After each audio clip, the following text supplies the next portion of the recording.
এটা উল্লেখ করা আছে হেদায়া ইসলামিক ফাউন্ডেশন থেকে ছাপানো 1 নম্বর খণ্ড সালাত অধ্যায়ের আপনার পৃষ্ঠা নাম্বার 92 92 নম্বর পৃষ্ঠা। এখানে বলা হয়েছে যে ইমাম মুহাম্মদের মতে ইমামের পিছনে সতর্কতামূলক সূরা ফাতিহা পড়ে নেওয়াটাই উত্তম, অর্থাৎ না পড়লে নামাজ হবে কিনা এই ব্যাপারে আলোচনা আছে, তবে তিনি বলছেন যে পড়ে নেওয়াটাই উত্তম সতর্কতামূলক। এছাড়াও ইমাম আবু হানিফার একজন শিক্ষক, মেবি আমার তার নামটা মনে নাই, তিনিও বলেছিলেন যে ইমামের পিছনে সূরা ফাতিহা পড়তে হবে।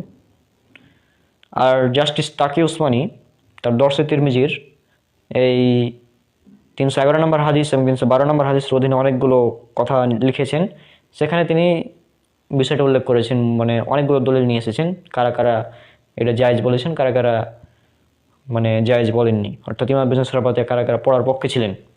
আর ইমাম বুখারী প্রসিদ্ধ হাদিস, যেটা সবচেয়ে বিশুদ্ধ হাদিস বলা হয়, পবিত্র কোরআনের পরে পৃথিবীর বুকে সবচেয়ে বিশুদ্ধ গ্রন্থ যেটাকে বলা হয় সেটা হচ্ছে সহিহুল বুখারী।